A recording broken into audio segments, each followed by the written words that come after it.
Welcome, friends, it's the Movie Film Podcast. Movie Film Podcast, enjoy the show. Zachy and Brian are talking about movies. Movie Film Podcast on the radio. Welcome to Movie Film. It's episode 334, brought to you by Mr. Boy Productions. I'm Zachy Hassan. I'm here with Brian Hall. Hey, how's it going, Zachy? And I know that's sort of the thing that I always say at the top, but I want to ask because you just came back from the dentist this morning. I am walking in. I left the dentist's office. I got in my car, walked in the house, hopped on mic. That's the level of dedication I have to this show and our amazing listeners, Brian. So for a little peek behind the curtain, this has just been a really packed week for the both of us. And we were just like trying to eke out, when can we actually find the amount of time to do this episode? And this is how committed Zachy is. The time that he was willing to eke out is minutes after returning from the dentist. So you definitely get the movie filmy award. So, I mean, do you want to talk about that real quick? Or maybe you don't want to talk about it. Well, take care of your teeth, kids.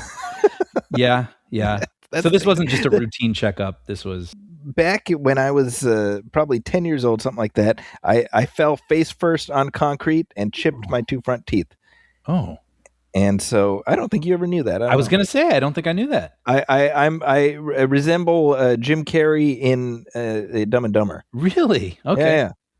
And he has caps on his teeth, and I've had fillings on there. So every couple of years they have to tweak those, you know. Okay, so they have an expiration date. Like you have to. That's what my dentist said. Yeah, like about every 4 years, give or take. Okay. And then you know, the old fashioned not flossing as well as I could have, I suppose.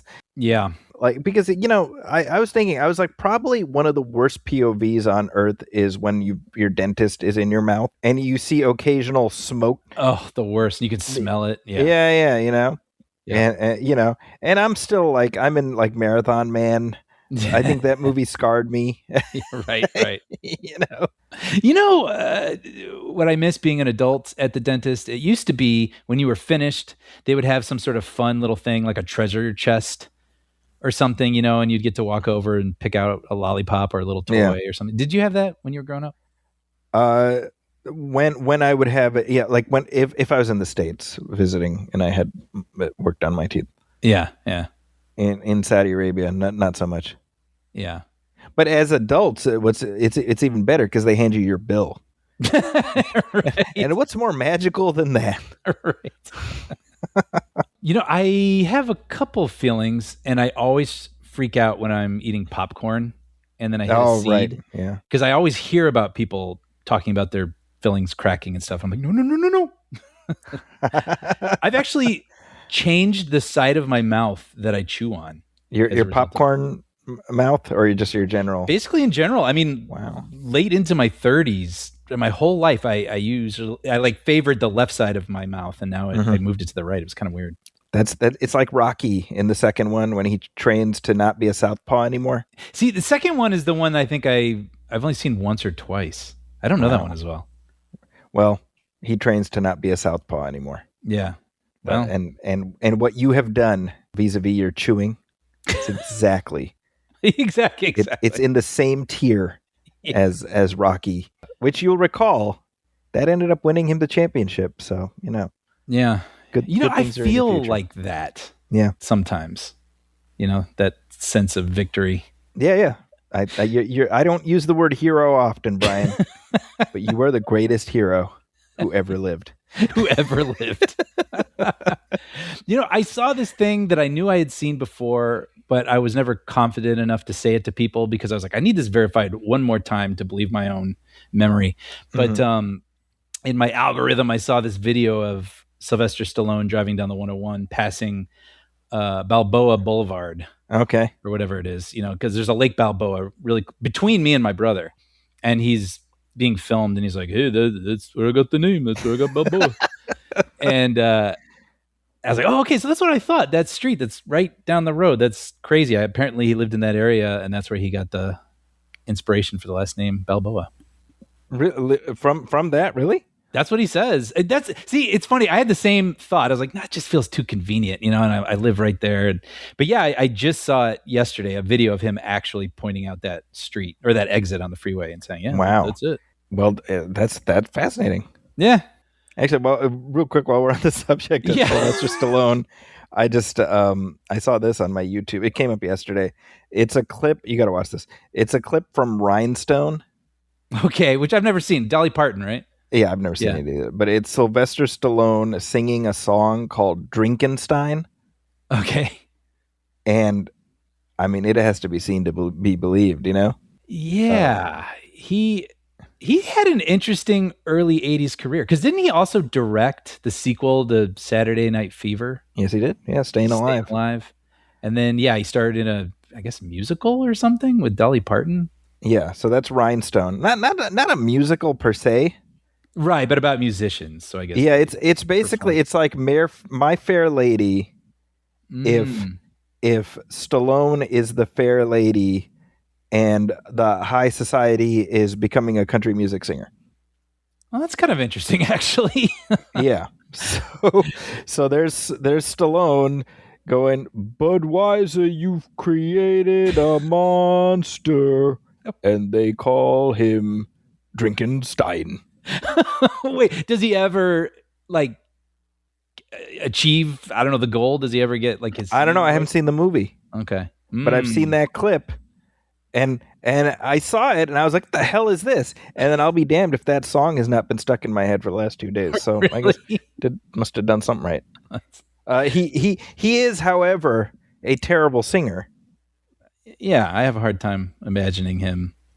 Like some of his choices, I mean, you can sort of be like, "Hey, man, I applaud the swing." I'm going to say no. I do not applaud the swing for Rhinestone. For Rhinestone, or I mean, like Stopper, My Mom Will Shoot. Like, come on, Sly. Do you think that legend is true about Schwarzenegger kind of conning him into doing that movie? I feel like that's something Stallone says to make himself come off better. To make it like an anecdote. Yeah. And also, of course. Like, well, why wouldn't I do it? It was I fell for it. Good for him. He got. See, in that telling, like Arnold comes off like Brer Rabbit.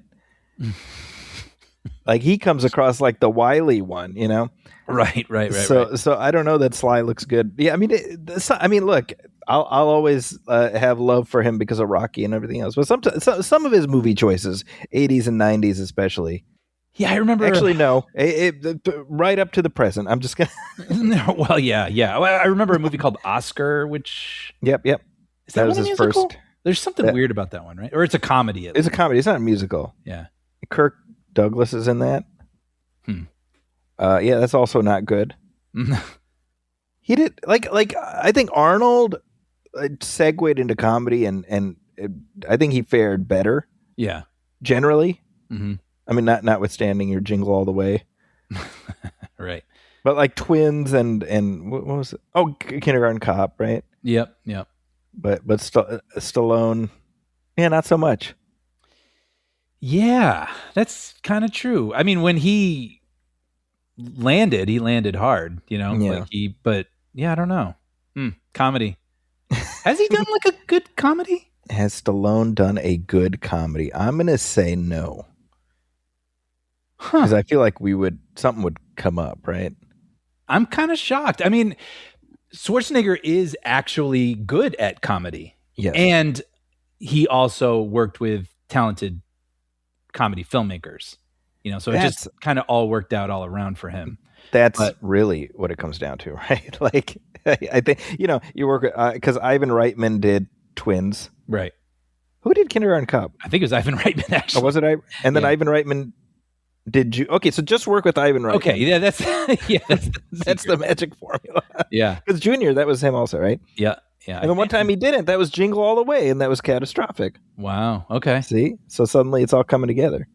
Interesting. I just feel like Stallone could have had a good comedy in him. I feel like if he was given the right script and the right circumstances. You know what, though? Yeah. I think I cracked this. I think Stallone is self-conscious about poking fun at his persona. Mm. in a way that Arnold isn't or wasn't. Oh, interesting. Sure.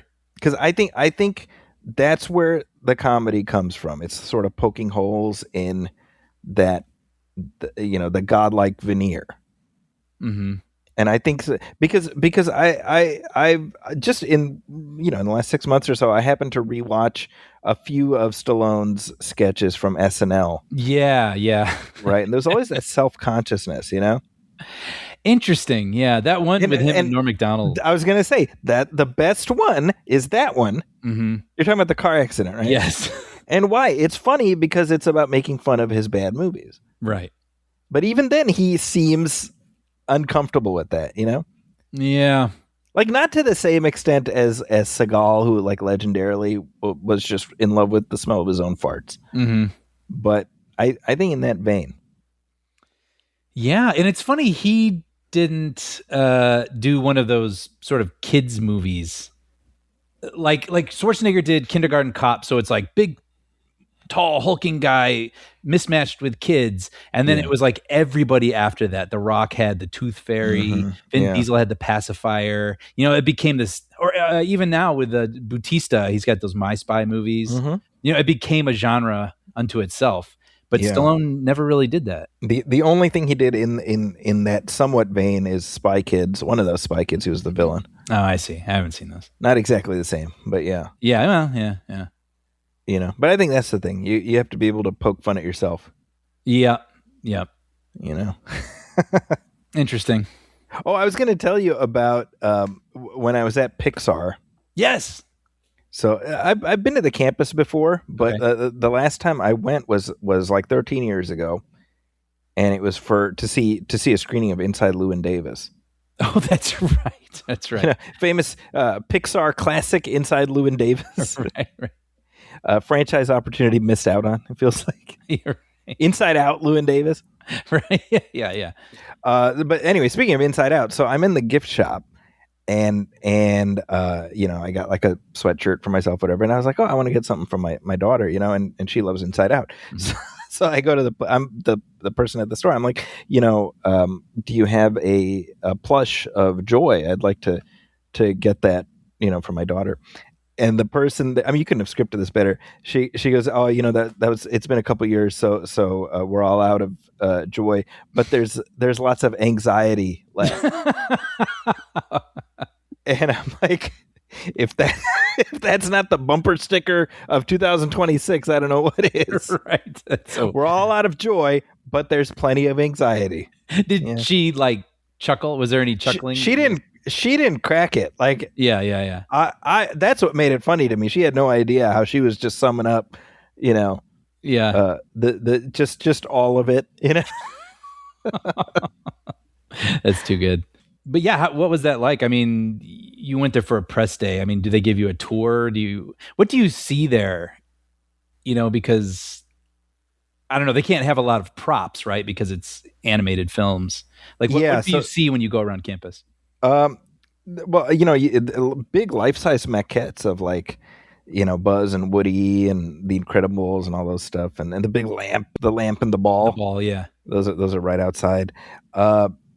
It's actually just cool to kind of like walk through, the hallways where the offices are, and you see like concept art, like stuff I can't talk about, obviously, but like just like the rigmarole of day-to-day Pixar, and being like, this is where Buzz and Woody's adventures are figured out, and this, this is the building. This is where the it joint. happens. You know what I mean? Yeah. The movie, by the way, so it's Hoppers. I don't know if you're familiar with it. I've seen the initial trailer. I don't know how many there are. So that doesn't come out for another couple months, but very, very different in terms of normal Pixar stuff, I'm looking forward to sort of seeing the conversation surrounding it. But there were all these sessions that we sat in on. There was one thing, because the movie's about beavers, where for like an hour, a beaver expert just told us about the history of beavers in North America. Really?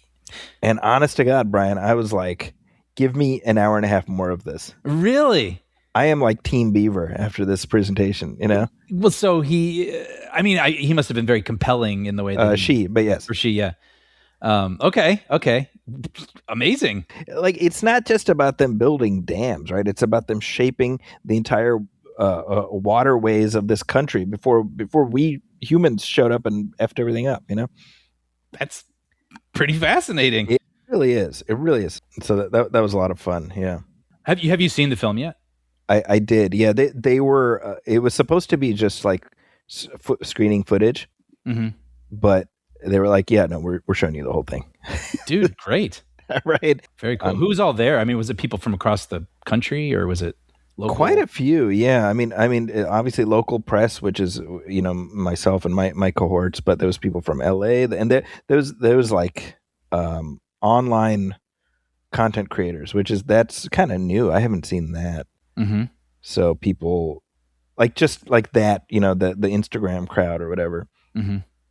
That's something different, Right. Interesting. Yeah. But that's, acknowledging how the nature of coverage has changed, Yeah. I was just going to say, I mean, those are the people now that are, we have the people we turn to, and then there's different generations that are turning to other people. Yeah, exactly. Such is life. Such is life. Hey, what have you seen lately? I've seen a few things. I mentioned this before, so I'll just say real fast. I finished the Beatles anthology on Disney Plus, which it's not new. It's a remastered version of the 1995 documentary that aired way back in the day. Man, remember the hype for that? It was huge. I mean, they put out this. So this is the anniversary. It was 30 years. It's been 30 years since that.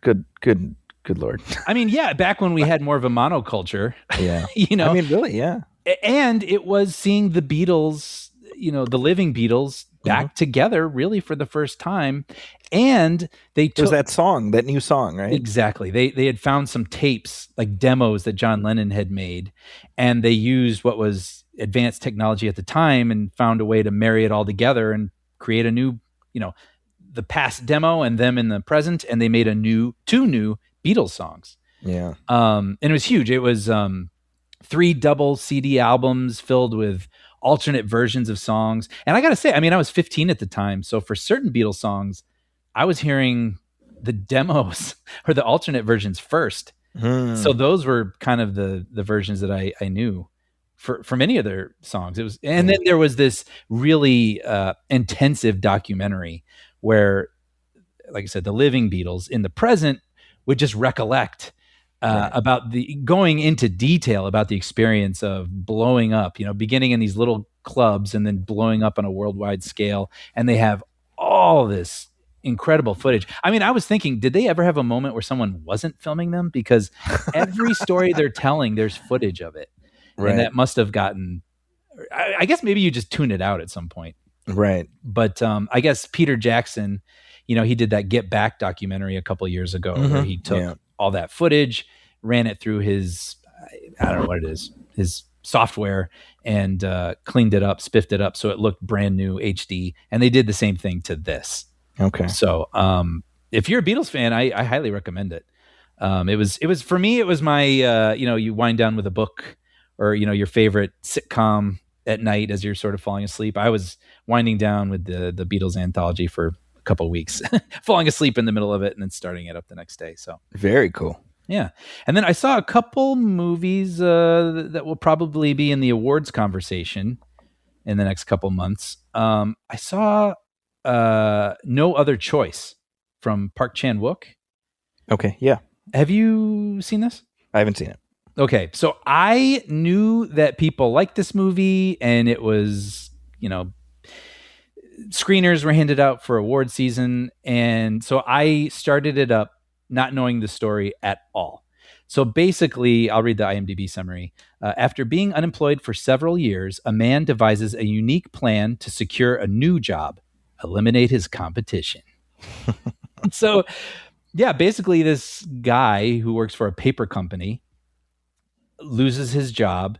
And this is the first act. So I won't get into where it goes from here, but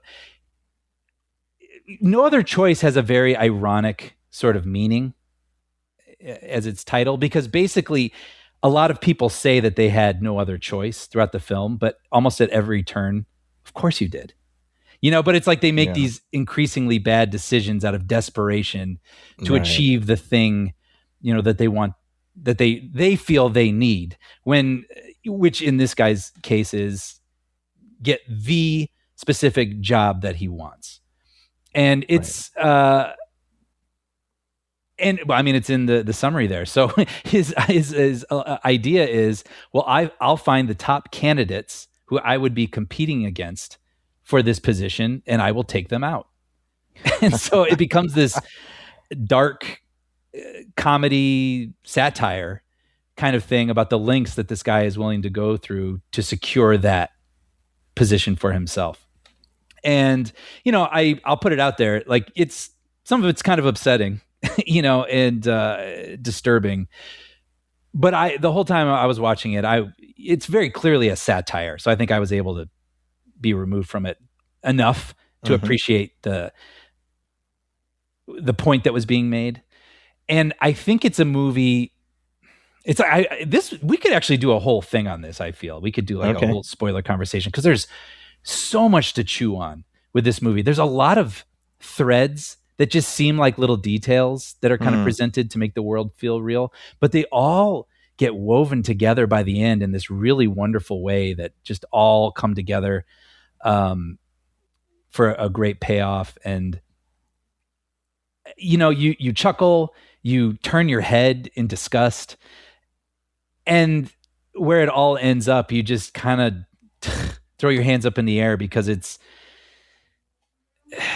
just a commentary on this moment we're living in, and just the job situation that apparently, the struggles and the changing landscape due to robots and AI, and just how everything is changing so quickly, and where do we belong and how do we fit in, and clinging to the idea of something that maybe we don't even need to cling to if we could be a little bit more flexible. I enjoyed it a lot, and then it's a movie that never left me. I just kept thinking about it, and then I listened to podcasts where they were talking about it, and it was just becoming richer and richer in my mind. And I was like, wow, this is a really interesting movie. So dark, but a satire. And so I would recommend No Other Choice. That's great. Yeah. And then I also saw Train Dreams. Yeah. The Joel Edgerton picture, right? Yeah. And so this is, I mean, I could say the summary pretty quick. I mean, it's basically about the life of a guy. He's like a log man, back at the turn of the century. And he goes on these long expeditions and cuts down trees with a group of people. And then he goes back home, and then he gets called back out to cut down the trees, and they build, the train tracks for the railroad that's expanding across the country. And there's not a whole lot of story here. I mean, basically it's actually, I think belongs in a favorite genre of mine, which is a meditation on being alive. So it made me think of something like Lost in Translation, which is like, what's the plot of Lost in Translation? It's like, well, there isn't one. It's just about two people existing in a place that they are not familiar with, and we just hang out with them.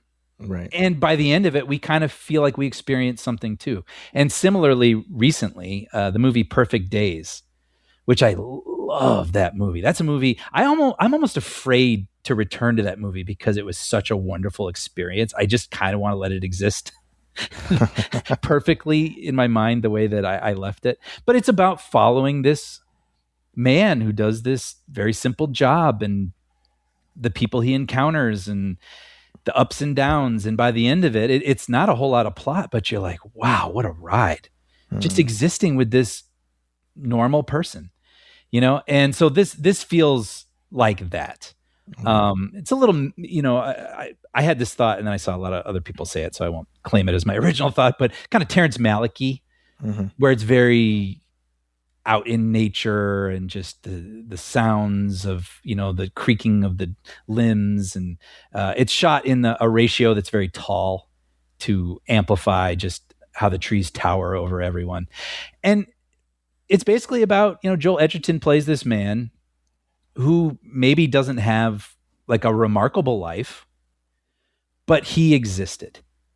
He loved, he worked hard, he lost hard, and he kept living, and there's a moment, I don't think it's a real spoiler to say, but basically he meets this woman along the way, and she seems really cool and spunky and interesting, and they kind of connect. And so in my mind, I was like, oh, good for him. I really want these people. Like, is he going to like kind of, try to woo her or date her or something? And they don't. Then we move on. We don't hear what happens to her next. And I was like, that's life. You know what I mean? Like, you meet these people who are kind of interesting, and you do spark to for a moment, but that doesn't mean you're going to become lifelong friends, and yeah, that's true. And so, you're just spending time with this person. And I realize that kind of thing won't be for everyone. But by the end of it, this character does have this moment where he's able to, and then, time marches on, and then technology rises, and even the nature of how trees are cut down changes, and he's getting older.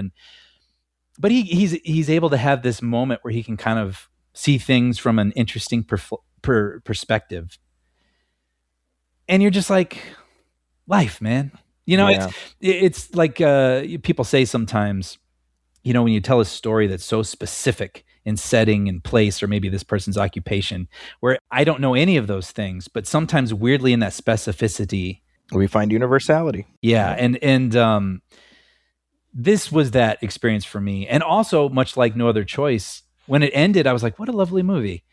And then the next morning, I was still thinking about it. And then the next day, I was still thinking about it. And I'm still even feeling things as I'm recounting it, and not even getting into I wish I could get into more details, but yeah. For okay. So we're 2 for 2 with your selections this week. Yes, definitely for me. And I would say for people who enjoy those kind of meditations, those stories, I think they'll enjoy Train Dreams. And then lastly, I'll mention, I saw Is This Thing On? Actually, as a question mark. I remember learning back in the day that the movie Who Framed Roger Rabbit didn't have a question mark at the end because it was thought of as bad luck to have a question mark in your title. And so when I saw Is This Thing On has a question mark, I was like, the audacity. But basically, this is a movie starring Will Arnett and Laura Dern, and Bradley Cooper, who co-wrote and directed this movie. Okay. And Will Arnett and Laura Dern are a married couple. They've been married for a long time, and they are separated and on the verge of a divorce. And one night out, as Arnett is kind of ambling around New York City, through a circumstance, he signs up for an open mic night at a comedy club. Okay. Goes on stage and does okay.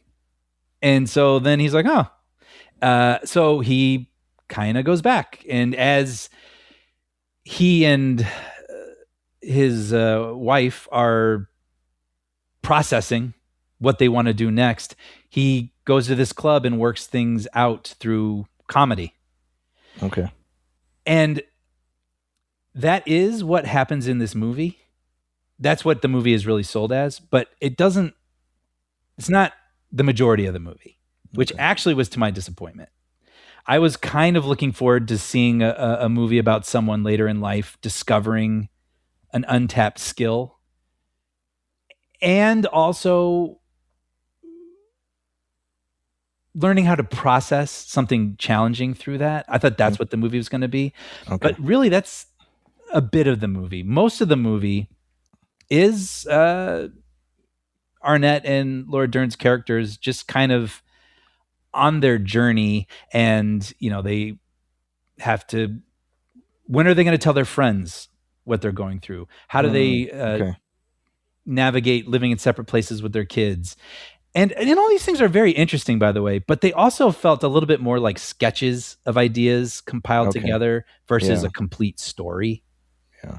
And even some of the scenes felt a little like, I could imagine before they shot, I'm speculating, but like Bradley Cooper kind of throwing the script away and being like, let's workshop this, and then my friend and I were saying, if that's the case, as a result, some of it, I wasn't like tracking all of it, what they were feeling, but in the moment, those scenes were kind of interesting at least, but then you're not always completely sure why they got to this place. It's not really touched on. Okay. We're just existing in this moment with them, and then we follow that journey. So there's some strong scenes, and I thought it did a really good job of portraying like adult relationships, like a mature sort of separation, and the sad moments and the angry moments and the like surprisingly funny moments that they can share in together because they've been bonded for a very long time, and they experience all of that. And that is interesting to watch, but I don't know as a whole that it all kind of came together for me. Okay. So yeah.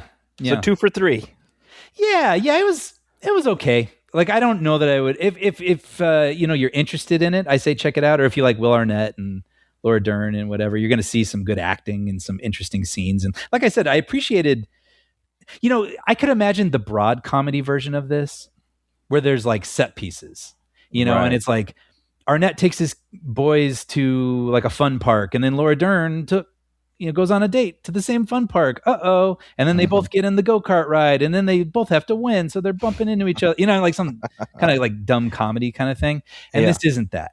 Okay. Like, this is like a real grounded take on, but it's not boring. You know what I mean? Like, it's kind of interesting and understandable. And it's kind of a nice change of pace too, where a lot of times these sorts of stories would be these characters screaming at one another and just having fight after fight. Right. And in this one, they have their disagreements and they get frustrated, but they also figure out how to communicate with one another. And then they can also kind of laugh at things because they're still sort of a team in a lot of ways against other opposition in their life. It was just a very mature take on the subject, which I thought was kind of cool. So I want to give it kudos for that.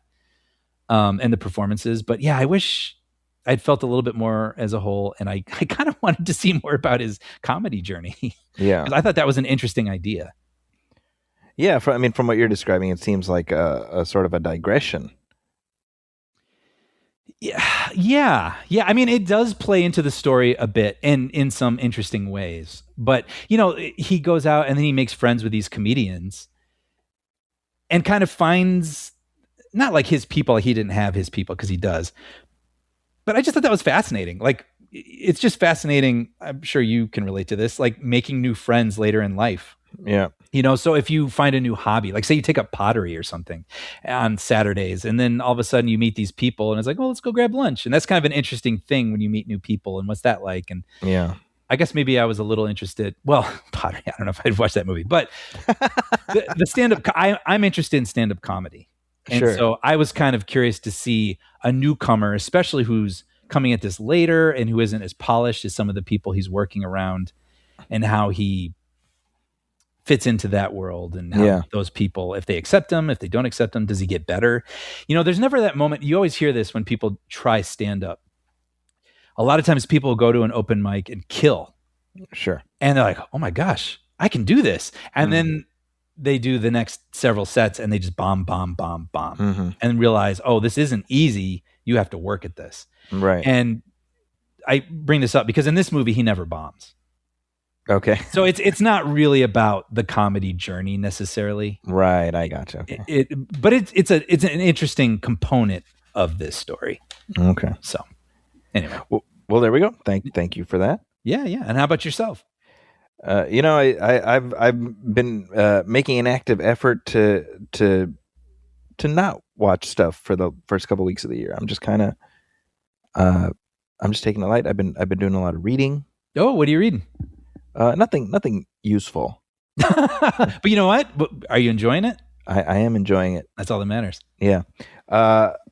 That said, I was gratified. As you know, I've been a booster of The Pit for a while now. Yes. And I was gratified to see the news that the second season premiered with a 200% increase from last season. Oh, wow. So this is definitely entering the zeitgeist in the second season. Mm-hmm.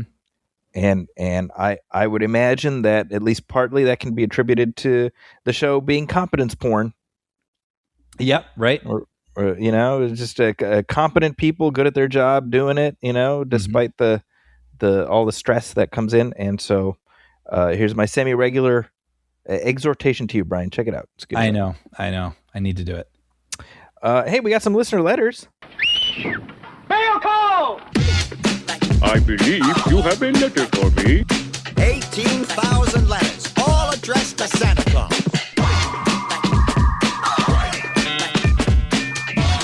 You got mail. Well, hey, here's a note we got on YouTube, and this is from Luke's Mail 24. And he says, Zachy, having a class full of people who are, well, a lot younger than I am, I think you're probably the perfect person to speak to about something I've noticed in the last couple of years or so. I was talking to a friend at work who's in her mid-20s, and we were discussing who our favorite Batman is.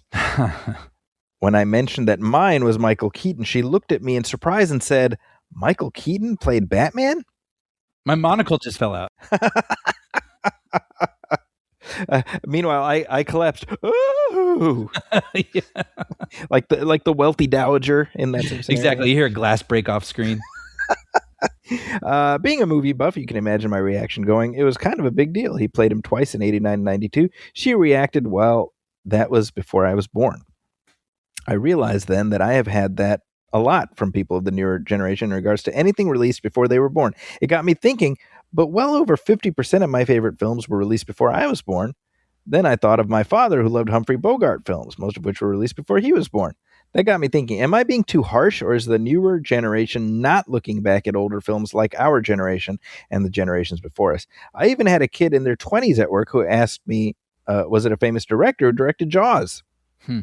I'd be interested to hear if you think I'm right or wrong. And also, why doesn't Batman dance anymore? Bat2C? Now, excuse me, as I am really not happy with that cloud in the sky. I need to go scream at it. Well, I defer to you. I mean, you would have better insight into this. I mean, through your students, and also, I mean, your kids are a unique case, I think, with you as a father. But I'm curious. Well, first of all, I will say this isn't as recent a phenomenon as we think. I mean, I remember back in the early aughts, late 90s, early aughts, thereabouts, I was working at American Eagle in Stratford Square, and I remember, and I was a couple of years older than the people who worked there, like not that much older. Mm-hmm. And somehow the subject of James Bond came up. So this would probably have been, in the lead up to or in the aftermath of The World Is Not Enough, I'm guessing. And a coworker was like, "Oh, you like James Bond movies?" I was like, "Yeah, yeah." And they said, "Which one is your favorite?" And I said something to the effect of like, "Oh, I like them all, but the Sean Connery ones are my favorite." And they said, "Oh, was he a villain?" Huh. Right? Like at that time, Sean Connery was still present tense, right? Right. Yeah. This is, but they didn't know that he had been James Bond, And so that's definitely comparable to this Keaton. To be honest, I'm kind of impressed that the person he was speaking to knows Michael Keaton by name. Oh, that's interesting. Right? I wonder who they associate him with. I mean, it could be from Spider-Man, right? Possibly, right? Someone in their 20s? I'm trying to think of movies he's been in recently. Yeah. That a younger person may have seen. That's the only one that comes immediately to mind. Right. Somebody in I can't imagine them being a fan of Dopesick or Birdman or something. That was the first one that came to mind, Dopesick. Right. Or The Founder, which not a lot of people have seen, but I think you and I both highly recommend. Oh yeah, it's a great movie, And so my point is I'll file it in the win column if they know who Keaton is at all. Yeah, that's a good point. Yeah, it's funny because my daughter, she's 8 and she'll be like, Papa, who's your favorite Batman other than Michael Keaton? So even she knows. I would assume she's not the representative of her demographic, That is funny. Well, it's funny. You brought up earlier Marathon Man. Yeah. Which I cannot remember if that was on mic or off mic because of the dentist. Yeah. But I was working at a job and it was an editorial office, and they were saying something about, is it safe? Yeah. And then they started laughing, being like, is it safe? Is it safe? And I was like, what are you guys talking about? Because you didn't get the reference. Yeah. And they're like, Marathon Man. And I was like, I don't know what that is. They're like, oh, it's like the scariest scene of all time. Oh, wow. And so I was that guy. Yeah. And everybody is that guy at some point. At some point. Well, actually, and I was going to say, I appreciated Luke's mail, how he handled it. Like, instead of being like, what? Dropping his monocle, he's like, oh, well, it was kind of a big deal. He played him. I mean, I think that's the correct way to do that, because then you're going to make people want to watch it versus feeling like you're sort of chastising them for not knowing everything about everything. Yeah. So, I mean, kind of when you talk about Marathon Man, I remember the first time I caught that reference was in one episode of the Clerks animated series, where Randall does that to like somebody who enters the quick stop. Right. I kind of remember that. Is it safe? And so, yeah, when I watched that movie, several years later, that was, okay, that's what, so all your references come from somewhere, right? And you'll eventually catch on, and that's the fun thing, I do wonder though about younger generations being aware how much they look back. Yeah. Because Casablanca for us, wasn't as far back as it is now. Sure. So how far back are people willing to go? And there's certain movies that just never go away. I mean, like The Wizard of Oz, right? Is always kind of included when it's like a selling point for HBO Max or something, right? They'll say all the Dune and Wizard of Oz, but I wonder if there are certain movies that eventually, like, I wonder off the top of my head, It's a Wonderful Life. Yeah. Where we grew up with this unique circumstance where it was on TV all the time. So it got, embedded into our experience. Right. But now it airs, I think, once a year. Yeah. I mean, look, that movie has nowhere near the level of primacy that it did when we were kids. Full stop. It just doesn't. Yeah. So I wonder if certain things just kind of trickle away. I think, look, Casablanca, yeah, sure, it was not as old when we were kids, but it was still capital O old.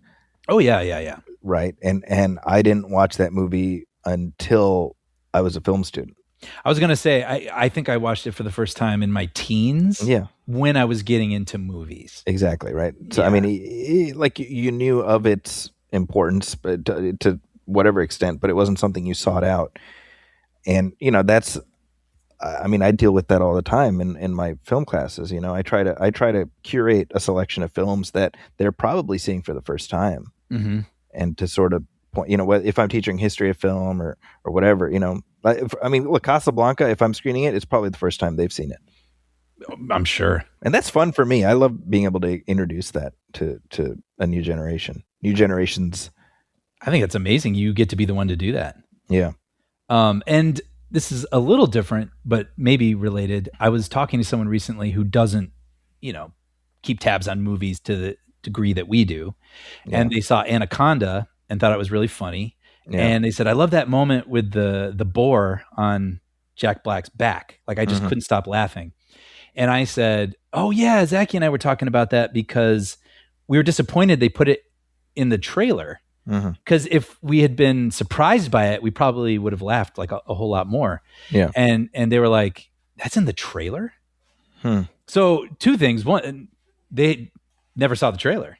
Right. Like they just, I like Paul Rudd. I like Jack Black. I'll go see this. Yeah. So they're not, people like us, we've seen the trailer over and over, Right. So it made me realize I continually am reminded that people are not as entrenched in this stuff as we are, That's true. And so I think that can carry over into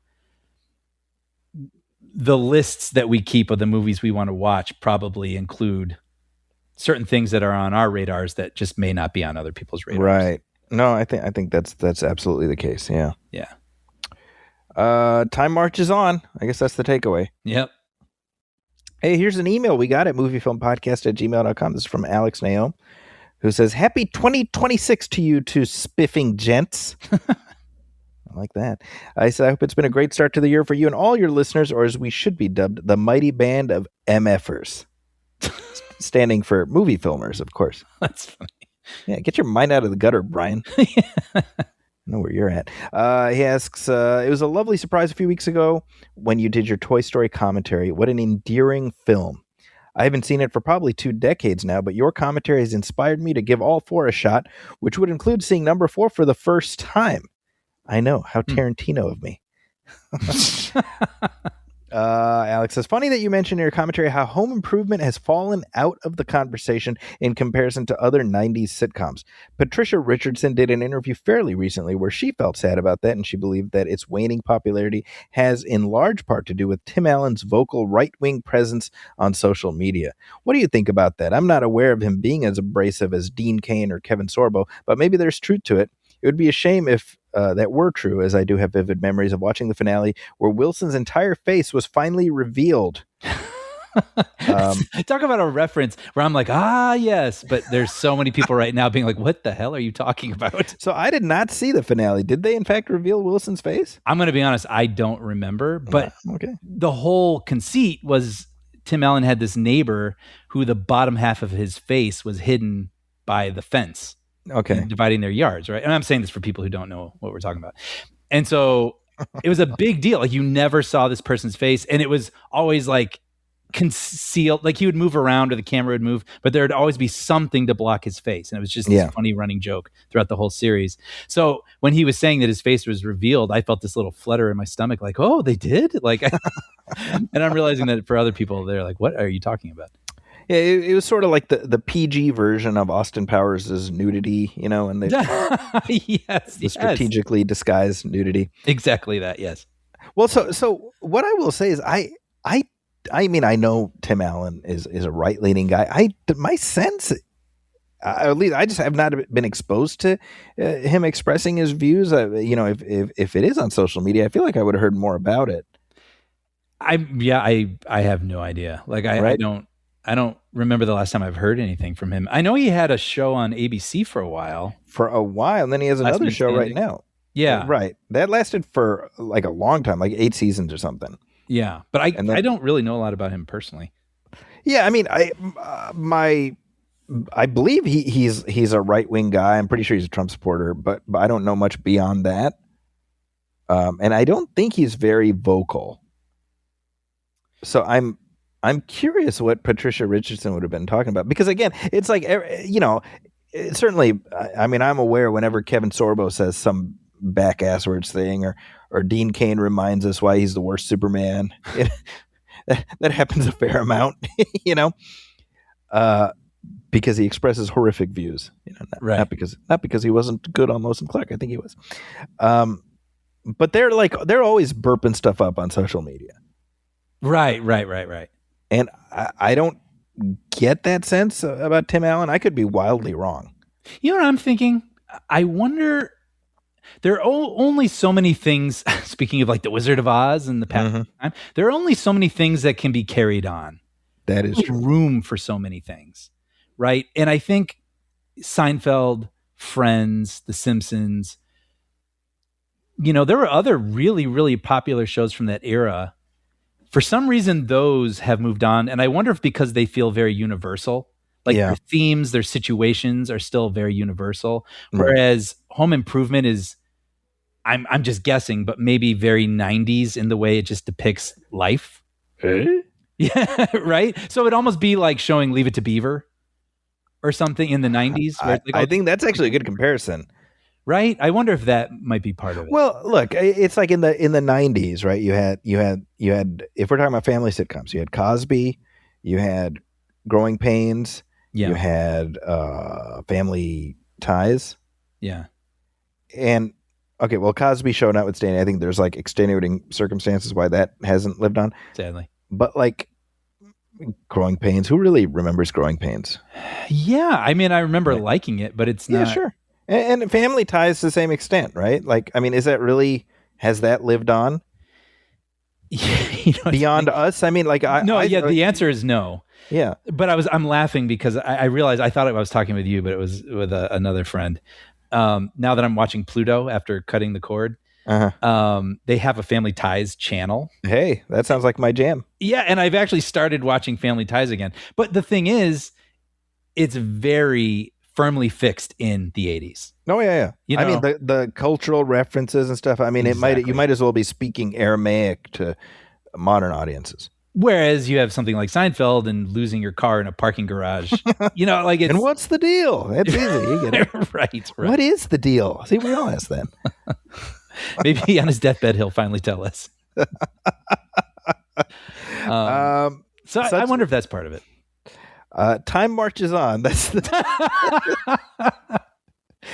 Alex went on, Brian. He says, it was my birthday recently, and like last year with the Lord of the Rings extended editions, I indulged in a movie marathon. 2, in fact. Austin Powers. Hey, we just mentioned Austin Powers on Saturday, then Zack Snyder's 3 DC Universe films on Monday. What stood out this time in Austin Powers was Mike Myers' hilarious facial expressions. For me, they even carry the lesser films in that series well enough. And though I did like Superman 2025 and I'm looking forward to the new DCU, it's hard to imagine that the scope of it will be as epic and ambitious as what Snyder had mapped out through to Justice League 3. Dude, well, first of all, happy birthday. Indeed. And what a marathon. I love it. See, I think what he should have done was like mixed it up. So you go from Man of Steel to Austin Powers, to Batman versus Superman to Spy Who Shagged Me, like that. Right. That, you know, that's a commitment right there, though. You know, it's funny. I agree about Mike Myers. I mean, I think his expressions are hilarious. I mean, as Wayne, Wayne's World, and of course Austin Powers. His physical comedy, I don't think it gets brought up a lot. He has very funny, witty, cheeky, kind of verbal comedy, but he is like he uses his body in funny ways.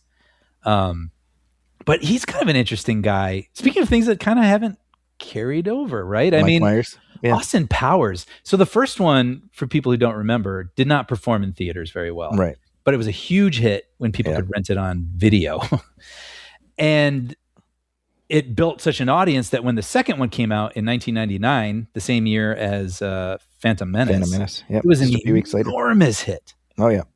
Millions and millions and millions of dollars. I mean, a huge moment. Yeah. And that was sort of like, later it was Borat, my wife, like for everybody was like, yeah, baby. Yeah. It was like the kind of annoying catchphrase. Mm-hmm. And it's kind of, I'm realizing now that people don't really talk about Austin Powers anymore, but he was humongous. Well, yeah, a few years earlier, everyone was doing the ass talking like Ace Ventura. I always take sips of water at the wrong time. Yeah. There's always that thing that's amusing when the original person does it, and then everyone and their cousin starts doing it. Do you mind if I ask you a question? Yeah. I saw grown-ass adults do that in real life. Really? Actually, I gotta admit, I've never seen anyone do that. Absolutely. Yeah. Oh, yeah. I saw that, and I saw a lot of the alrighty then, and I'm like, bro, you're not. Don't do that. Definitely don't ever do that again. Yeah, but I was thinking about Mike Myers with regards to when we did our Tommy Boy commentary, because I was like, it's weirdly, I feel like Tommy Boy has had more of an afterlife than Austin Powers. Isn't that interesting? Yeah. And Mike Myers, he's always had his characters, right? Like he had Wayne. I think So I Married an Axe Murderer was kind of a cult hit. Yeah. Austin Powers, enormous, a phenomenon. And then he couldn't find that next character. Oh, you don't think Sprockets the movie would have been the magic bullet there? That's why he had to do Cat in the Hat. Because he was I did know that. Yeah, that's right. Yeah, he was going to do the Sprockets movie and decided at the last minute that, no, I don't think this is going to work. It's not the best it can be. Sprockets, for those who are listening who don't know, that was he played a character called Dieter on SNL, what was his deal? He was like it's like a German expressionism film, where it's like black and white, and he was wearing like a turtleneck and he'd say, "I'm happy as a little girl," and he'd pull his shirt out like nipples or something. Amazingly, it's like something I kind of understood at the time, but I am having a hard time explaining it right now. So first of all, Bullet dodged in terms of not making that movie. However, he dodged a bullet and then got hit by a truck. Yes, because then Universal was like, well, screw you. You owe us a movie, so you've got to be the Cat in the Hat now. And you know what's funny about that? It was originally supposed to be Tim Allen, and you talk about somebody physically suited to that role. It's Tim Allen. Right? I don't know if you're joking. No, I'm serious. Okay. I'm being serious. Just physically picture Tim Allen and then do like a mental Photoshop of him as the Cat in the Hat. Can't you see that? You know what's so funny? I think just off the top of my head, I'm not thinking of him as a prancing about kind of guy. Sure. But his persona, I can picture. And just the way he looks. I mean, I think that was the problem. I was like, Mike Myers doesn't look like the Cat in the Hat from the books. Yeah. No, I was getting distracted because I was in Target the other day, and I was just picking. I had to pick up like, I don't know, like groceries or something, and then I saw Green Eggs and Ham for like $5, and I was like, I kind of want to read Green Eggs and Ham. You just reminded me of that, and I was like, is this even worth telling? But it was just one of those things that I didn't do it, but I was like, I haven't read that in a while. You know what? Being an adult means seeing Green Eggs and Ham and being like, you know what? I'm going to read this. Yeah, like I can buy it. It's like $5. I was like, now I'm kind of regretting it. Yeah, I think you should have. But wait, okay. Oh, so then Mike Myers does what is that thing called? The Guru. The Love Guru, which was I mean that was a akin to, you know, the asteroid in the movie we're going to talk about later. Yeah, when you said that was I was going to be like a miscalculation. But that was a character that he went all in on, and I had heard stories where he was going to comedy clubs performing that character, workshopping it. So I mean, he really was hoping that would be the next persona he did for another couple movies. That is a level of obliviousness that kind of defies logic. I mean, I agree. I love Mike Myers, and I was even a defender when people were kind of like over him. I was like, but he can be a lot, but he is pretty brilliant. But then that movie was terrible. Yeah, it's quite the quite the bear on anybody's filmography, and that did. I mean, that was like the an extinction level event for his career. I mean, yeah, that's a funny way to put it, but you're so right. I mean, what's he done since then? You know? Well, I was going to say, and then he just has never, like his window closed a little bit. Mm-hmm. But with Netflix, you know, there was a moment where they were giving anyone money to make stuff because they needed content. They gave him a show. Mm-hmm. Do you remember this? It was called The Pentaveret. I have no memory of it. Okay. So in the movie, So I Married an Axe Murderer, he plays multiple characters, a la Clump style kind of thing, right? Okay. And he plays this old man who's a conspiracy theorist and is talking about this, you know, group called the Pentaveret, and they run the world. Okay. And it's kind of funny just hearing this old man in a... What accent do you think this old man's speaking in? I'm going to say Scottish. That ding, ding, ding. So he's just... It's just funny hearing this old man ramble about it. Okay. But then Mike Myers made like a limited series about the existence of this underground group, which I never watched. I read it wasn't very great, and I was like, you know, I'm just gonna leave this alone. And if I didn't show up for it, then Mike Myers is in trouble. I think the last time I saw him in any capacity was in his little cameo in Bohemian Rhapsody. Oh, that's right. Yeah. That's my last recollection. Which is kind of funny because it is delightful because he did play a huge part, at least in the U.S., in their relationship in the 90s with Queen. But he also, there's something about Mike Myers where it always does feel like he's doing a capital C character. You're like, that's Mike Myers playing a guy. Yeah, and he may as well wink at the screen doing his thing. Do you remember that? He's like, no one ever will be sitting in a car bumping their heads. Yeah, exactly. Yeah.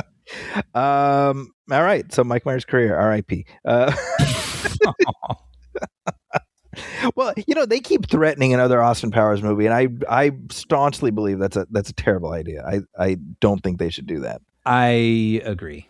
Yeah, because at some point it's just kind of sad to see an old guy doing that. You know, I'll always reference it. Dumb and Dumber 2, T.O.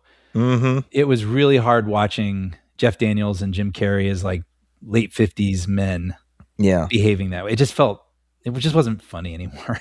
Yeah, you know, what's interesting is when you talk about comedians who have continued performing comedy into their older years, you know, one of the people who has really excelled at that is Steve Martin, right? Yeah. And part of that is because he shifted away from being the goofball into you know, much more like, I mean, this predates us really, but you know, the guy with the arrow through his head and stuff, that was his persona, right? Yeah.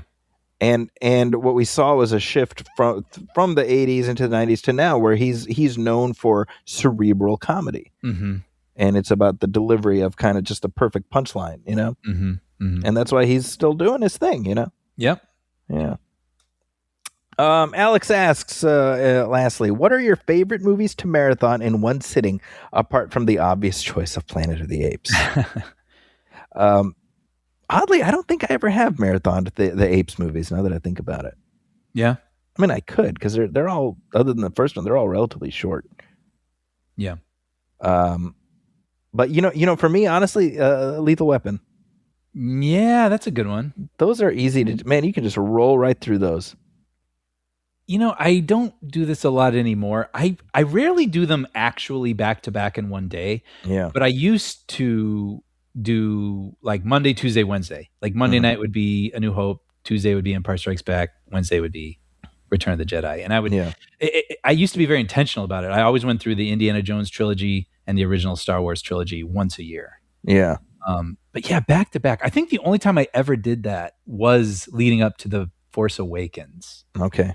A friend of mine kind of ran a marathon of all 6 at the time. Okay. And I joined somewhere in the middle and caught like 2.5 or something. Yeah, I'm not able to do. I think I did the Star Wars trilogy probably in 2003 is my recollection. All 3 in one day. I don't generally like that, and I know they do that in movie theaters a lot, and that sounds like agony to me. Like these like day long marathons, like in the lead up to Endgame, they did the whole Infinity Saga. Wow. And I'm like, that movie theater after 4 days or whatever must have smelled like the inside of somebody's asshole. I don't want to be in there. I don't want to be anywhere in the vicinity of that. Yeah. You know what I mean? You make me think of Ace Ventura again when you say that. Would you like a breath mint? Perhaps some banaka? Seriously, man. No thanks. Do you remember when Shia LaBeouf did that, I guess, art? Where he was like watching his own movies and reacting to them? Yeah, he screened all of his movies back to back for like 2 days or something. And was that the first reaction video? Do we have him to thank? I don't know. But yeah, so there was a camera focused on him watching his movies. And I remember I was at some job and I had it on my computer monitor just in a little window, just him live watching his movies as I was doing my work. It was, admittedly, kind of fascinating. What an odd moment that was. He had a lot of interesting events like that. I remember also somewhere near the Grove, he had rented a little building. Do you remember this? He would sit at a table. Mm-hmm. I want to say with a bag over his head. And then people lined up and they could spend like 10 minutes with him and do whatever they wanted. They could hit him. They could kiss him. They could slap him. Do you remember that? You're digging up some memories. Yeah. Anyway, I don't know. I'm just like, man, I'm more grateful every year that I'm not in any way near quote unquote fame, Yeah, sure. Because it rewires your brain in some pretty janky ways. Yep. Yep. Anyway, Shia LaBeouf's career, R.I.P. Okay, moving on. Hey, Brian, we got some headlines. Extra, extra.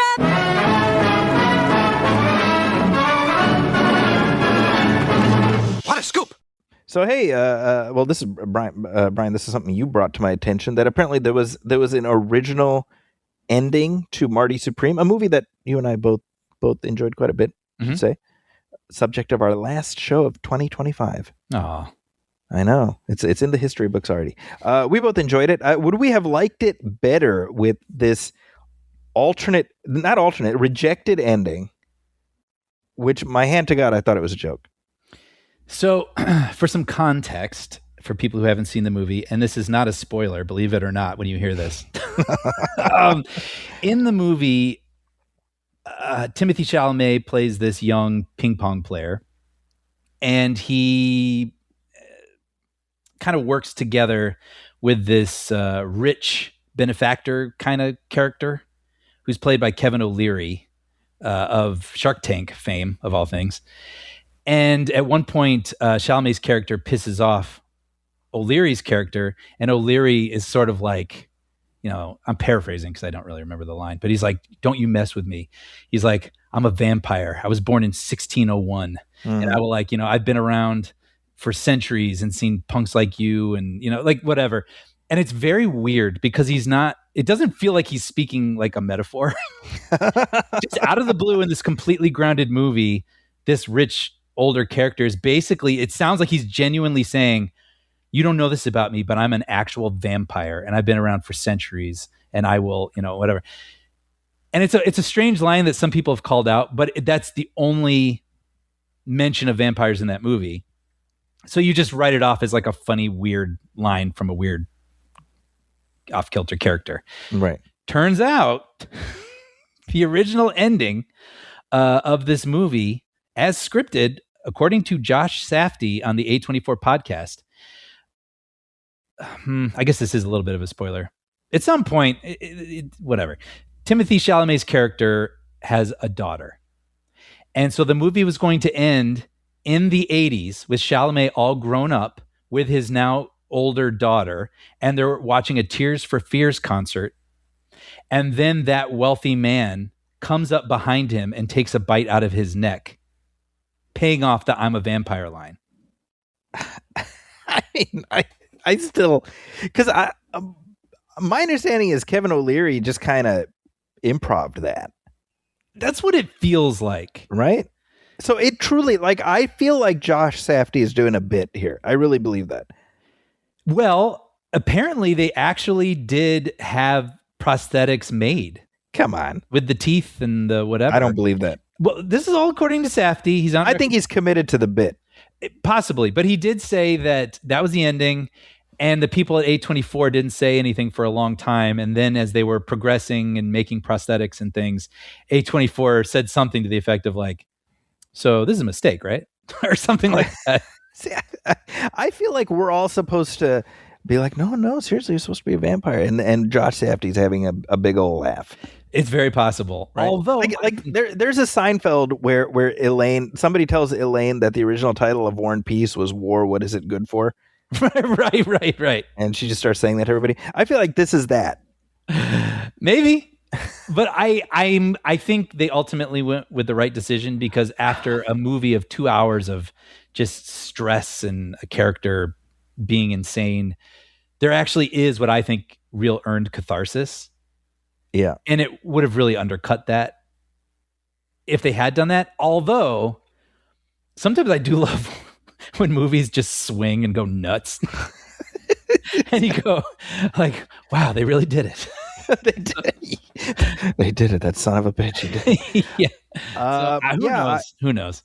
I am with you in taking the controversial, hot take that I'm glad they went with the non-vampire ending of Marty Supreme. Yes, but I did love that line in the movie because it is so out of nowhere. It reminds me, it's just a weirder version of, no, this isn't actually it at all. I was thinking of Jules in Pulp Fiction, where he's like, I'm a mushroom cloud laying mother effer. Like it's just like a heightened, it's in the neighborhood. Yeah. It's like just a heightened thing he's saying out of anger. And it's just like a weird thing to say, like, oh yeah, well, I'm a vampire and I've been around for centuries and I'm going to lay waste, whatever. Mm-hmm. But it's so strange, especially from that character, because he doesn't seem like the type of person that he would say something like that. And that's why I liked it. Yeah. So anyway, I'm glad they at least kept that. No, I'm with you there. And I should say, we just to reiterate what we said before, Kevin O'Leary did a not bad job in that movie. It took me a minute to realize who he was. Yeah. I recognized him about halfway through. And I don't know if he's ever acted before, but the role he's playing, I thought he was perfect. I'm sure there's plenty of folks whose dreams he has crushed. Yeah. Watching that movie, hoping for him to just stink the joint up, but he did not, in fact, stink the joint up. I didn't even think of it that way, but yeah. Hey, Brian, I'm hearing some familiar music, which we haven't heard in these parts for a little bit, which I think means we have some Star Wars news. Yes. Well, I have a question for you. Yes. Have you ever been to Galaxy's Edge at Disneyland or one of Disney's parks? I have not. Based on the cost involved, it would be cheaper for me to go to the actual edge of our galaxy. That's good, Zachy. That's good. Well, basically, It's pretty amazing. In Disneyland, they have a Star Wars land. It's a planet called Batuu, and you can walk around and you see life-size ships, and you see a cantina and droids, and they have Star Wars characters walking around. What do they call them? Well, they have Star Wars characters. No, not those ones. Yeah, exactly. So they have basically the time that Batuu at the parks takes place is between The Last Jedi and Rise of Skywalker. So you get to see the Millennium Falcon and its pilot. No, not that one. That's exactly. So you have Kylo Ren walking around. You have the new design of the stormtroopers. You have Rey. Well, I've never seen Rey, but wouldn't it be cool if you could actually see R2? Or C-3PO or Han Solo or any of those characters that we grew up with? No, canonically, it doesn't fit the time period that they're depicting, Brian. Come on. Show some respect. Well, what's funny? At the beginning of this year, Disneyland announced that they were shutting down Galaxy's Edge for several months. Wow. And people thought, why? Why would they be doing that? And it turns out they are turning back time, Zachy. They're going back into the era of Star Wars, the original trilogy, and now you are going to be able to encounter Darth Vader, Han Solo, Luke Skywalker, C-3PO, R2-D2, and Chewbacca. So fascinating. They're and apparently Din Djarin also. I'm seeing here. I guess that makes sense. He kind of fits. So this is post Return of the Jedi, I'm guessing. No, if it's Darth Vader, then no. It must be post Empire, because apparently Vader, his shtick will be he's stopped there looking for Luke. Okay. And this is fascinating. Yeah. So obviously this is what I wish it had been from the start. Now you have been already. Yeah, I went and yeah. I dropped my coin and. So now this is well, and actually the other thing I read is that instead of sort of the soundscape being like acoustics of the galaxy, it's going to be John Williams music. Oh, interesting. Okay. Yeah. So I thought that's worth mentioning too.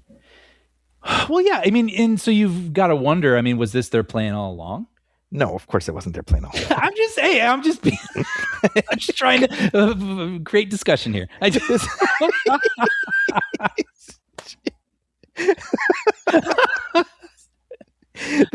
look. We don't need to be diplomatic here. No, it's do we? I don't know. How many people went up and were like, "Just where's Darth Vader?" to Kylo Ren, right?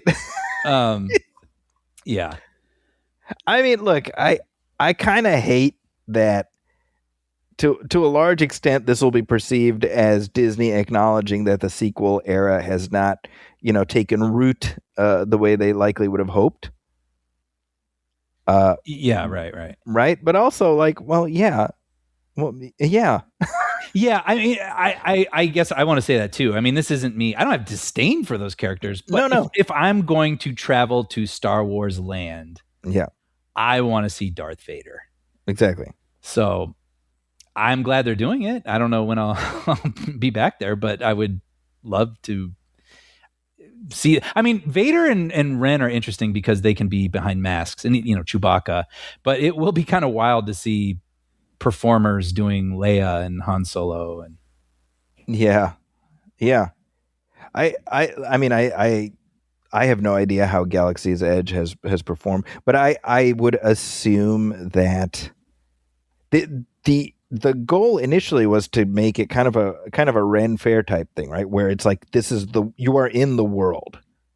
Yes, exactly. Like if you were to be like, hey, I loved you in Empire Strikes Back, they'd be like, what Empire is striking back? The Empire is defeated, like that type of thing. Exactly. Yeah. Right. So very, very, very Renaissance Fair type thing. Maybe the shtick wore off after that. Like once you get all the people who are super hardcore out of the way, how many like normies feel like having that experience versus just going to like a Star Wars themed amusement park? Mm-hmm. You get what I'm saying? No, totally. You know, uh, I mean that they had that Galactic Cruiser or whatever that was, right? The hotel experience, which it was open for like 3 days before they shut it, basically. Well, Not exactly 3 days, but not to say it wasn't a brilliant idea. It was just not economically feasible for any normal person. yeah, it was. I mean, it was thousands of dollars, right? Yeah. Which, come on, dude. I don't know how they thought that would be sustainable. Super weird, right? So a lot of this stuff, I don't know. I mean, I think the reality is that Disney's had Star Wars, for what they're coming up on 14 years, Something like that, yeah. 2012, right? So, yeah. Oh my gosh, it's 26, yeah. Yeah, not since Force Awakens, since before that. And look, I mean, I think there's sort of a moment of truth arriving, because if the Mandalorian and Grogu movie doesn't perform, then they need to do some serious introspection as far as what they've done to the brand. They could do a doomsday sort of situation and just somehow figure out how to get all the toys from the toy box out interacting with them. I have no doubt that they're contemplating ways to do that. Yeah. So I think this is an admission of, if not failure, at least miscalculation. Yeah, interesting. I wondered if it was ever like a break glass in case of emergency situation. And if this wears itself out, or if people don't respond the way we want, we can always bring the classic characters in. Look, if the sequel era had been as universally accepted as the earlier eras, even the prequels were not universally accepted at the time, but they had much more buy-in than these ones did. Then look, they wouldn't be making this change. What's interesting? It's too bad that they have to lock into one specific time. I was actually thinking that as you were talking, because I would love if they had kind of a rotating thing. And hey, let's see Batu during the prequel era. I was going to say, because I know people who are slightly younger than me that would lose their minds if they could see Anakin. 100%. Look, this is I've witnessed this firsthand. The love people have for the prequel era that transcends any affinity they have for the original trilogy. I mean, so it's interesting that they're shutting the park down for as long as they are, or that area of the park. And I wonder what will actually change. I mean, will it really look that different? I don't know. It won't. It'll just be about the characters that you see. Yeah. So I suspect. I mean, I don't know. I don't know if you were pitching this. This is something you said made me think this, but why not rotate it? Yeah. Why not have exactly for this month it's prequel, this month it's this month it's that. Yeah, because one presumes it's really just about the characters you have walking around. Mm-hmm. So yeah, here if you want to see Darth Vader, you go during this month, and this month. If you want to see Darth Maul or whoever the hell, you go during this month, this month, this month. Why not? Yeah, I know that's maybe reality shattering, but at the end of the day, I don't know. But I don't think it is. I could imagine it being, because clearly they are sticking to that. This is time period, and right, this character wouldn't be here during this time period. So, but I'm just saying, I don't know, maybe people would enjoy it. I think if you make, can I tell you something? I would not be surprised in the least if they end up doing something like that, because otherwise, you go to Galaxy's Edge once, and you've had that experience, and then you're done, right? Well, you mix it up a little bit, and you're going to have people make repeat trips. That is very true. I don't know. I haven't been to Disneyland in a while, but I would very much like to go see the original trilogy characters. And I could see, thinking, oh, well, I was just there, but they've changed it again, and now it's the prequel. Oh, that might be kind of fun, So. Right. You're right. You might get more repeat visits, more repeat business, and it ain't cheap to go there. Yeah. So we'll see what happens with that. I don't know if your kids would kill you, but that'd be kind of fun if you came down and we went. I would gladly do that, just to lord it over them and point and laugh. You wouldn't keep it from them. You would lord it over them. No. Yeah. I'd let them know I did this without you, and that's what brought me joy. That's how I roll. So speaking of Star Wars, Brian, here's something that is literally coming across as we are recording this. This is hot off the press. Oh. It says here, this is at Deadline, Star Wars shakeup. Dave Filoni and Lin-Manuel Brennan, new Lucasfilm presidents, as Kathleen Kennedy returns to producing. Producing just in general, not Star Wars specific. Not, I would suspect, not Star Wars specific. It says here, Wow. in a long expected transition, Kathleen Kennedy is stepping down as president of Lucasfilm this week. Huh. After nearly 14 years leading the studio. She will continue as producer of the studio's next 2 theatrical films. Only next 2. The Mandalorian and Grogu, that's coming out in May, and Sean Levy's Star Wars Starfighter, which is May of next year. She will then pursue other producing projects independently. Okay. Wow. The new leaders are hardly coming from a galaxy far, far away. The new president / chief creative officer is Dave Filoni, who's been Lucasfilm EVP and chief creative officer. Serving as Lucasfilm's new co-president is Lin-Wen Brennan, the longtime president and GM of Lucasfilm Business. All right. Okay. So we got a little bit of a business person and a creative person kind of working together here. So it feels like a mirror of DC. Mm-hmm. Yep.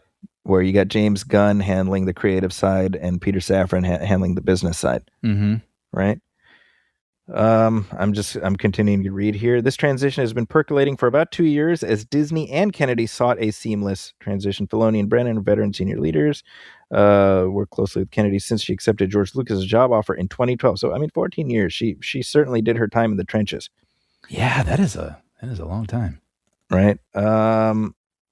After the $4 billion plus acquisition, Lucasfilm launched a new era of Star Wars storytelling and franchise expansion that bore 5 theatrical films that grossed $5.9 billion. Wow. And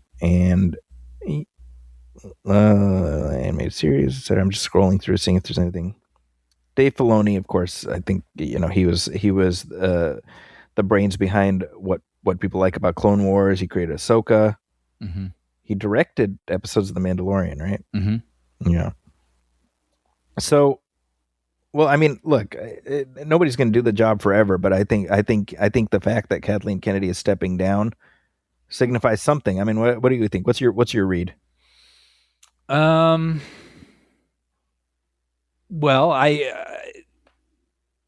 I don't know. I think definitely Star Wars could use a shakeup. Yeah. I'm wondering if she is like, I'm out of here a little bit. Right. Like, I don't need this, like tired of having the internet shit all over her. Yeah. Like I produced Indiana Jones and The Sixth Sense and Back to the Future. You know what I mean? Like, yeah, maybe she wants to get out of there. I wonder if so I'm curious her feelings. And then also you've got to imagine Disney is also like, this isn't the thriving thing we purchased all these years ago that we wanted it to be. So we need to shake things up. Yeah. I wonder, maybe it's a little bit of all the above. Yeah. Filoni's interesting. It kind of makes sense, right? He was one of the last people to have like a real connection with George Lucas, right? He really was kind of a Padawan at his feet. Yeah. Yeah. See, this is the thing. I don't even know what I would do. With That's the problem. That really is. You've bullseyed it. Yeah. Right. Because Filoni that's cool, but he's been there during this time. You know what I mean? Where things I'm with are you. Kind of doing okay. So, and there's things Star Wars that really work for me, and there's things that it's just maybe there's just been too much output, and not all of it's going to be for me, and that's just a natural thing that's going to happen when a company like Disney buys something and wants to utilize that, right? So, like, it's one of those things where Star Wars used to feel like this little shiny object because there was so little of it. Yeah. And now there's just so much of it. Mm-hmm. And I don't know if there's a way to ever get it back to feeling like a shiny object. The answer is no. Yeah. So I don't know. I don't envy that position trying to figure out what is next. See, so here's my thought. I think Filoni is familiar and safe. He's a familiar and safe choice. Yeah. In that he's able to create content or supervise content that looks like Star Wars and sounds like Star Wars enough not to ruffle too many feathers, not to rock the boat too much. Right. And I think that's fine. This isn't even meant to be like a ding on him. I think he's good at doing that. But what it tells me is for me, one of the best Star Wars things I've ever seen, full stop, is Andor. Yeah.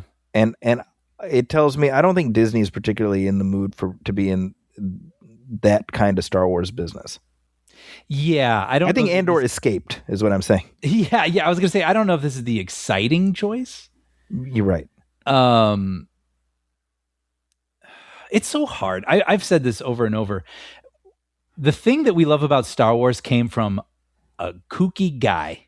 Yeah. You know what I mean?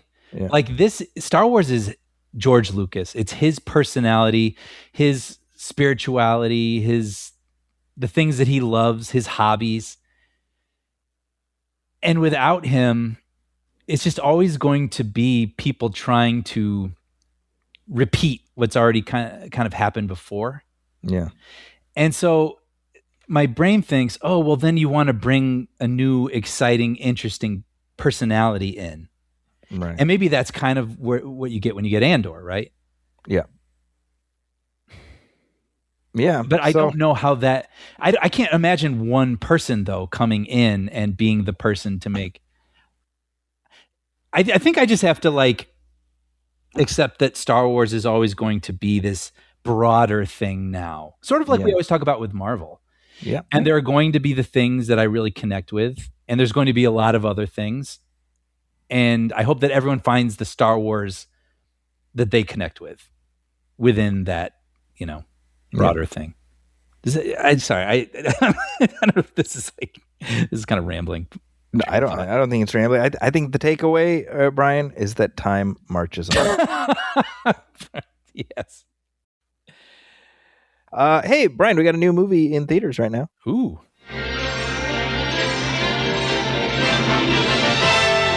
And now we're pleased to bring you our feature presentation. And we are back, and you know what else is back, Brian? What's that? Why, it's the nation of Greenland. It's back. Guess who's back? Greenland, weirdly in the news a lot the last few days, last few weeks. Yeah. So the timing is certainly nudges you a little bit. I wonder how that made the filmmakers feel if they were like, that's just great. I based on how the movie opened, I'm talking about Greenland 2 Migration, there might have been a little forehead slapping once the president started making noises about trying to annex Greenland. Which, just as a stick pin in time, I feel like we should, that's what's happening right now. Mm-hmm. At this moment. Our president is talking about taking a country that belongs to another country. Right. Yeah. So everything is fine. I laugh so I don't cry. If we don't laugh, we'd cry. Now Greenland, the first film, which came out in 2020, right in the midst of the pandemic, ended up having quite the afterlife on home video. Yeah. Did it go? Was it one of those HBO things? It was not. Okay. I believe so. Maybe when did it come out? Was it 2021 or 2020? I'm not sure because I just completely missed this one. Yeah. Greenland release.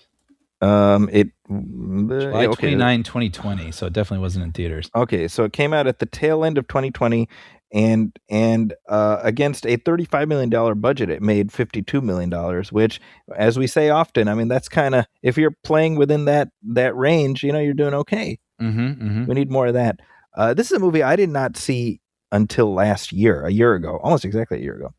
What brought you to it? Just out of curiosity. I watched Den of Thieves 2, which was January of last year, and I thoroughly enjoyed that. And that made me, I started seeking out other Gerard Butler opuses, and that took me to Greenland. That took me to Plane, and I enjoyed both of them a lot.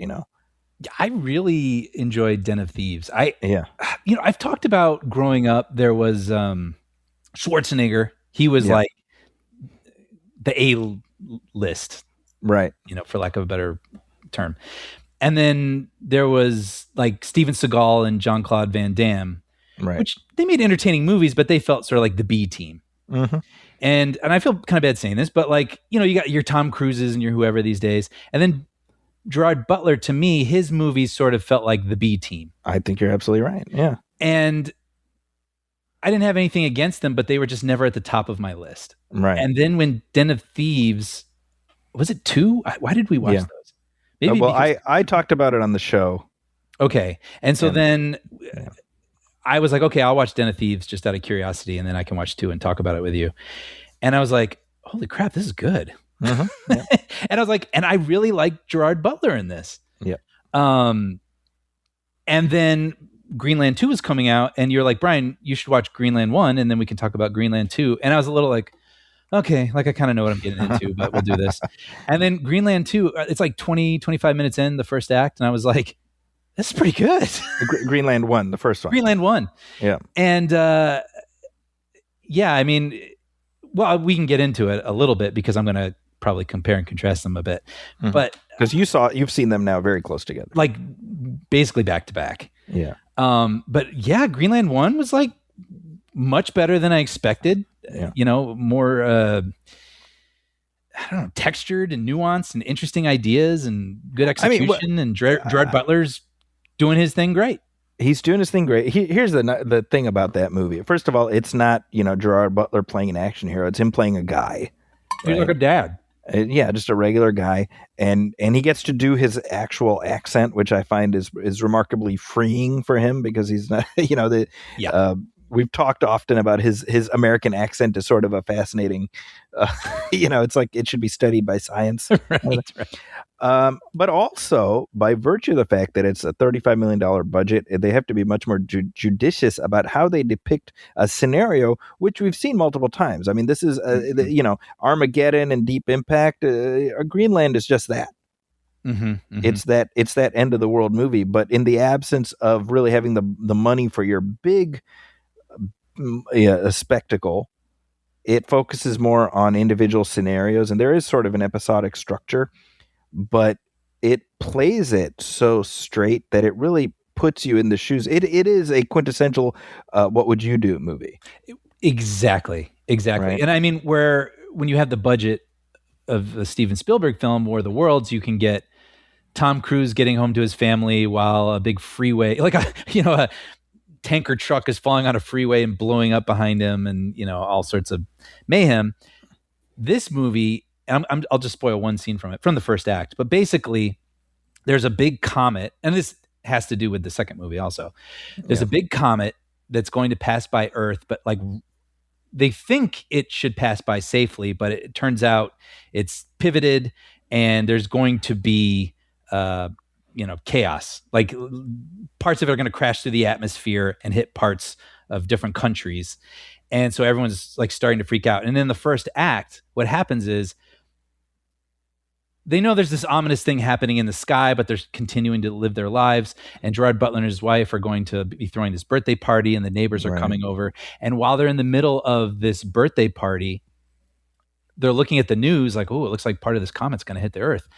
This like Amber Alert looking thing comes up on Butler's television that says his name, John Garrity. You and your family need to report to, this presidential bunker by this time, bring 3 bags.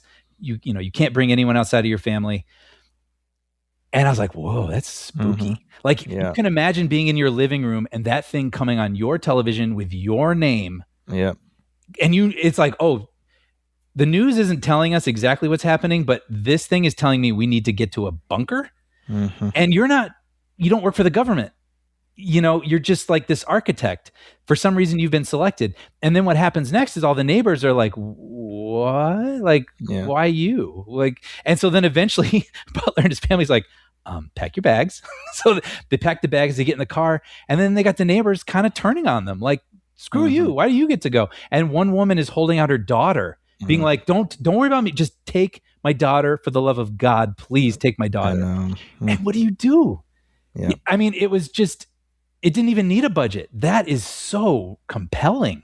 Oh, yeah. And that's what I think that first movie nailed so well. Like you said, working in the constraints of what they had with these really like compelling scenarios of that. Well, there's another sequence where Marina Baccarin is Butler's wife, and she's separated from him, but she gets separated from her son. Yes. Which I remember my heart sort of leaping into my throat at that moment. I was like burning up. I was Yeah. so angry. I mean,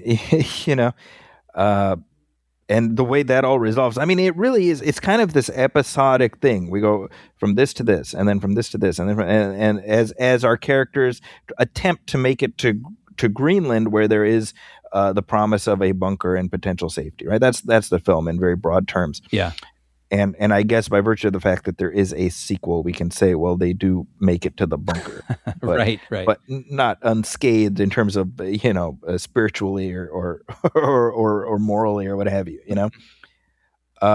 So that movie, it was the best kind of pleasant surprise for me, because kind of like as you said, like I didn't go in expecting a ton. I mean, I expected I would at least be engaged, and I was, but I mean it tackled the scenario and everything with a level of sophistication, which I appreciated. Same. It wasn't going for quippy one-liners and things like that. And I really liked the complexity that Butler gave his character. He wasn't playing a caricature. There's a scene where it refreshed my memory. It's been a while, but he ends up killing somebody. Yes. And we really see that's not something that he's able to just internalize, and he has to grapple with that. Yeah, he doesn't know how to fight. Like, he doesn't have moves. Exactly. It's scrapping for survival, and as soon as it happens, I mean, he's disturbed. It's not an action scene. It's exactly. So yeah, I mean, for the past year, I have been recommending that film. I'm glad you watched. I'm glad you enjoyed it. We should say, by the way, it's directed by Rick Roman Wow, who his brother Scott Wow I interviewed, and we may have played the interview on the show. He directed Need for Speed. Oh, interesting. And their father, Fred Wow, was the stuntman who played Spider-Man in the 1970s television series. Wow. There's a little fun fact. He would do the wall climbing stuff. That's cool. Okay. Anyway, cut to what are we? Almost just a little over 5 years later, right? Mm-hmm. We got Greenland 2. This time budgeted at $90 million. Wow. And I will say, you see the budget. Yeah. I would say maybe maybe that may have been a mistake, because I don't think we needed that much money spent on this. Because the movie has not performed to the level a $90 million movie would require. Mm-hmm. So I'm curious what happens next. So I just watched the movie last night. Did you see it last night also? Yeah, same. Oh, okay. So very fresh. Yeah. Here's my thoughts, if you don't mind me saying. Please. I found it compelling in the sense that these are characters I like, and I'm invested in their journey. Mm-hmm. However, the film itself is in essence a remake of the first film. It is almost, right? It's especially in the first part, almost beat for beat. So. And thus, I have to say, I did not find it necessary, and based on my positive feelings after the first film, I did not like where the journey took us after the first film. Even as I will say, I was fully engaged the entire time. I don't think it's a bad movie, but I don't think we needed it.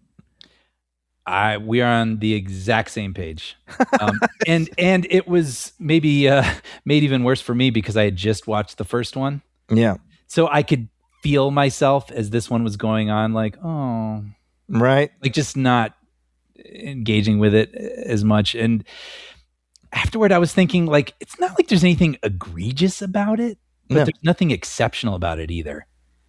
You know what I mean? Yeah, it really is in essence a remake of the first one with a bigger budget. Yeah, and also though in a very different location. So a lot of the same beats, but the background has changed. Like where the first movie is a disaster film. This one is like a post-apocalyptic movie. Like it switched Correct. genres, Yeah. but it's overlaid the script or the beats from the first one. I mean, really, right? Because the first movie is essentially making us grapple with what happens when the end of the world is staring at you. What kind of person do you become, right? That's the broad strokes of it. Yeah, in a location, a world that we completely understand, Right. like our backyard. Very much so, yeah. So the end of the first film points us towards, but there is hope. Mm-hmm. And what this movie does is say, just kidding, there's no hope. That hope you thought, nope. And now let's do all that same shit again. Yeah. Well, the way that it, maybe this is a spoiler thing, so I'll save it, but the way that it sort of like wipes the board clean so we can set out on the journey again was so almost funny to me. Yeah. We'll get into it.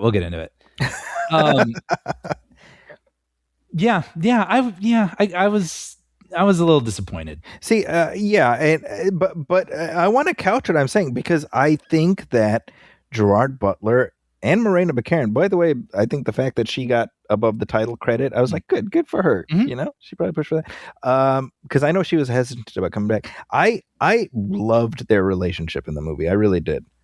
Yeah, I mean, they have a whole journey in the first one. Exactly. And now they're in a different place in this one. They're in a which is different nice. place, and I liked that. There's these shots of them just holding each other's hands, and I loved that. Something as simple as that. The movie took care to really show that they love each other, and I think that made a lot of the journey worthwhile. In the sense that, again, I like the characters, so I wanted to see them succeed, and they're placed in a scenario where the stakes are so dire that you're invested just by necessity, but that was my thought when it ended. I'm like, well, this really was just a repeat of the first movie, but with a less satisfying ending given how the movie goes.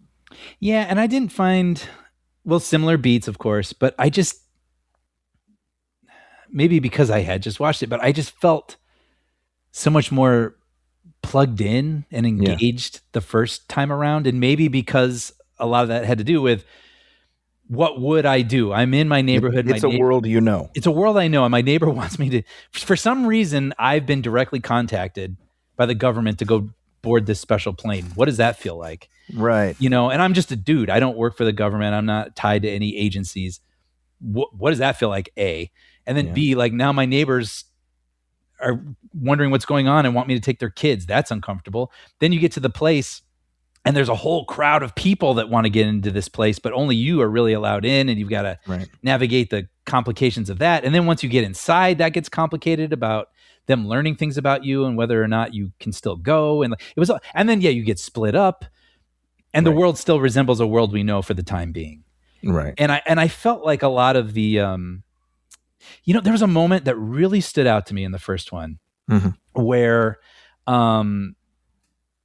Butler's character and Baccarin's character are, having issues in their marriage. Right. And there's a moment where Butler is out in the backyard and he sees his neighbor.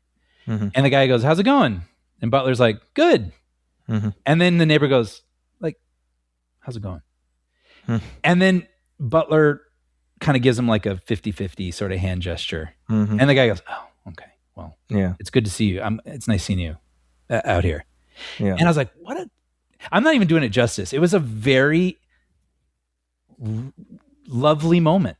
Yeah. Between, it felt like two real men, like communicating, neighbors communicating to one another. Right. And it really stood out to me. And I feel like we never really got anything like that in the second one. You know what I mean? Like the second one, the beats, yes, but it also felt a little bit like it was doing a speed run through the story. It just moved a little faster. Yeah, well, I think just more broadly, I mean, we're in sort of a Walking Dead scenario minus the zombies, right? And that's just fundamentally, I'm not saying that's uninteresting. I'm saying that's just fundamentally a different story. Yeah. And I think there's something about the final shot of the first film that I prefer being the end of this story. Which is, me too. Me too. right? Which is, there is a tomorrow. We don't know what that tomorrow is going to be, and we leave it there. Mm-hmm. And there's something about, I mean, literally, like the opening narration of the second film unwinds the final scene of the first film. Mm-hmm. And I found that irksome, especially once we're 20 minutes in, and you're repeating, "Oh no, take us," and it's all the same stuff. Yeah. Yes. Right. And so that, like, I think there was a continuation to this story to be had, possibly, but I'm also at the end of this movie, I'm just like, I don't. There was nothing in part 2 that required its existence. Agreed. That's ultimately my takeaway. I do think that Butler gives a lovely performance.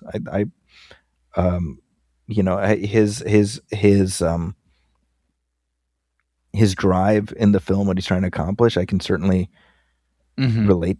I found it compelling, but the beats were just too predictable, and I don't think we needed to spend almost 3 times as much for just the same movie.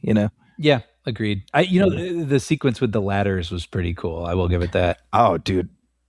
The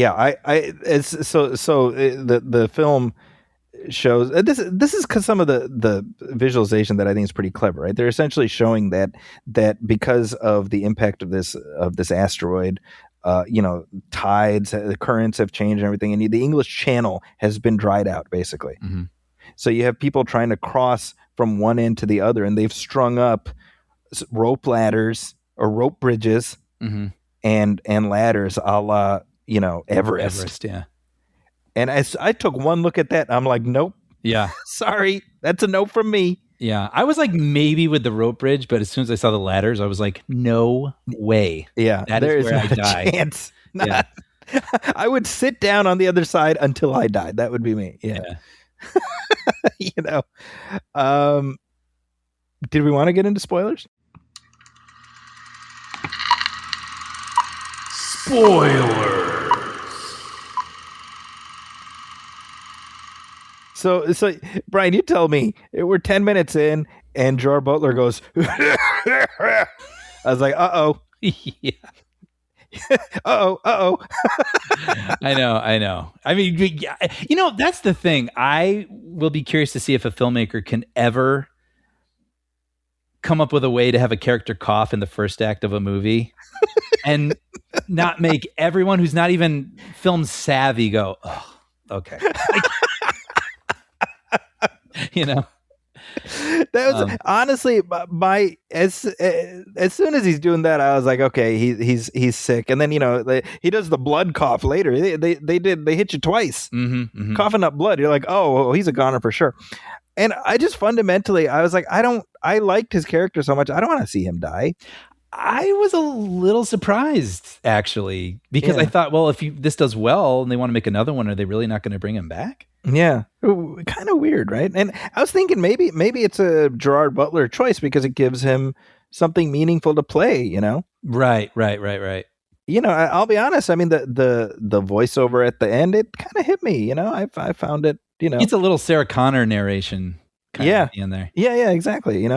I think. I mean, the moment between him and his son right before he dies. I mean, all that stuff hit, right? Like I think it worked for me in terms of making me feel a thing. I'm just like, I didn't want to feel that thing. Yeah. That, and especially to end up at, again, the end of this movie. How is it any more of a promising than the end of the first movie? Yeah, because you have to imagine if there aren't marauders there yet, there probably will be. Exactly. So now we do Greenland, remigration in 5 years. Right. Where it's Morena Baccarin being like, we thought it was fine, and then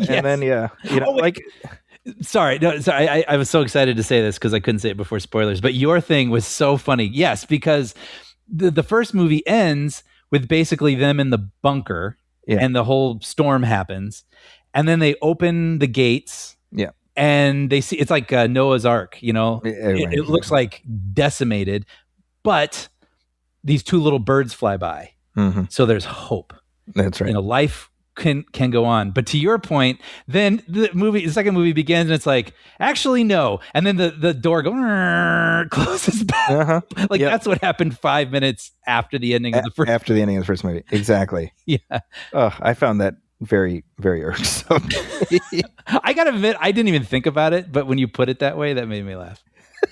You know, and then I mean, literally, we're like 15 minutes into the movie, if that, and you've got people running for their lives, being swept away by a wave. I'm like, oh, okay, just doing this again. Okay, exactly. So it was like the crowd of people trying to get to the planes and rushing the planes, and there's only a limited amount of planes, but in this case, it's a bunch of people rushing for those lifeboats. Yeah, and it's like, okay, I get it. People suck and they're terrible, but also like, I don't know what you want me to feel, you know, like I'm just kind of like, look, I get it. Like here's my thought. I think the movies are leaning so hard into the realism of the scenarios that they're presenting that it's just hard to want to live there, you know? Mm-hmm. So I feel like 2 hours or whatever, 90 minutes in and out, that was good. And I think that's the story, you know? Yeah. That's, you know, but I will say I really when they meet the French man and he asks them to take his daughter with them, I was sad. Very, his wife. Yeah, I mean that's you know, like those moments hit because again you place yourself in that scenario. Yep. You know, Morena Baccarin, if you throughout the film, she's like, no, we'll help. We can take, you know, that character, that archetype is like, that's who we hope we'd be. Right. Mm-hmm. But the more pragmatic side of you is like, look, you know, it's every person for themselves, you know? So that's what I was referring to earlier that made me laugh was when everyone's leaving the bunker and they're like, we got to get out of here because there's like a big earthquake or whatever and the place is falling apart. So you got all these people on the beach rushing for limited lifeboats. Right. They're not all going to fit. And so, you know, our heroes get in a lifeboat, obviously, because the story has to happen. And then I was thinking, like, well, how do you get out of leaving all those people behind? You know? Yeah. I was like, wouldn't he have an obligation to kind of go back for them or something? Mm-hmm. And then to my mind, at least the way it played, out of nowhere, this big tidal wave appeared. Yep. And I was like, oh, there you go. And I was just picturing the writers in the room like, well, how do we not make it? You know, Gerard Butler's kind of a hero. How do we make it okay that he doesn't go back for those people that he abandoned? And I was picturing, they're all dead. I was picturing them like you remember the Ninja Turtles when they're like pork rind. I was picturing the writers being like tidal wave. And then just this tidal wave. Oh, they're all dead. We're cool. Butler doesn't have to go back. Moving on. I mean, thousands of people dead. Kind of, yeah, you know. Yeah.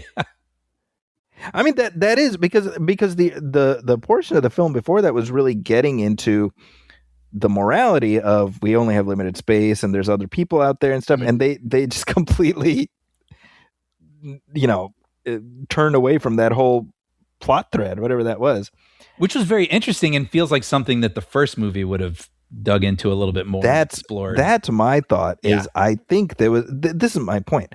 I think there was an interesting way of developing out from where the first movie left off, without again essentially just hitting rewind and just going through it all again. You know? Yeah. And I guess what I'm trying to say, I don't know if I'm saying it very well, but I just feel like the first movie did a good job of exploring those scenarios and moments and relationships between the characters, whereas this one felt a little bit more of a speed run through those beats. Yeah, I think you're right. I think you're absolutely right. Yeah. You know, something that made me laugh also when they were having their meeting for the early in the movie, you know, like the council who's been in this bunker underground for 5 years, they look Hollywood haggard. But I was like, it would be kind of funny if they looked like those reporters from Batman '89 after they have to get rid of all their cosmetics and all that sort of stuff. And then also, you know, Butler meets with this guy and he's wearing this like, you know, buttoned up flannel shirt and a quarter zip over it and, you know, these corduroy pants and whatever. And I was like, you know, let's be honest, they'd all be wearing like Purple Rain t-shirts and Cookie Monster pajamas. Because they could only bring. Remember, they had to consolidate their bags right. into one bag, and like that's all they have for. Yeah, and plus, I mean, how's laundry service work in the bunker? Right? I know. Right. Yeah, so as far as my overall thoughts on this movie, I don't regret having watched it because it did engage me for the 100 minutes or whatever it was, but I think that it doesn't accomplish with 3 times the budget what the first one did, with a more narrow scope. Agreed. Yeah. I have a question too. In the first movie, I think to get around the question of why didn't scientists spot this comet earlier, they're like, some people are saying it might have even come from another dimension.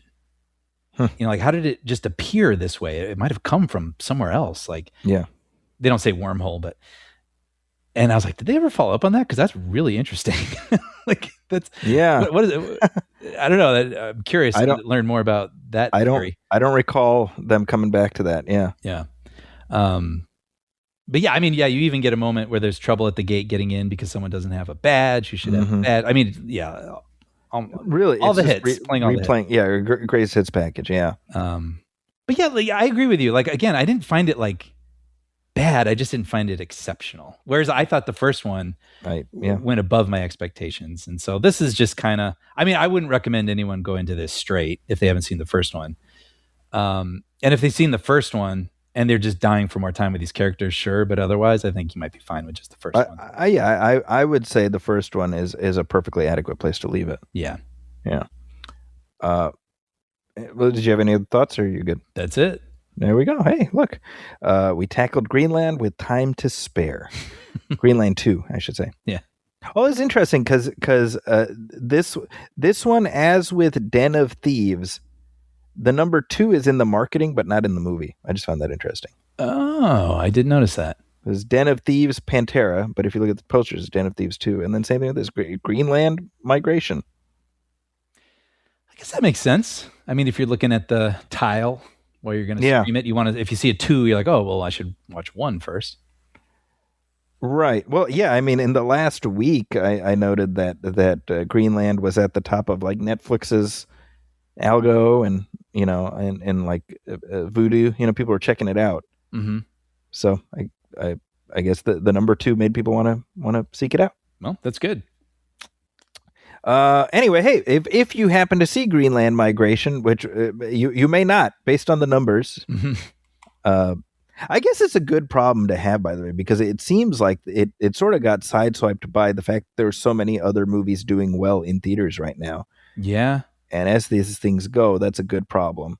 A lot more variety in this moment than we've had in a while. Zootopia and Avatar still doing pretty well. Mm-hmm. Marty Supreme doing surprisingly well. Yeah, exactly. Yeah. Anaconda's hanging in there.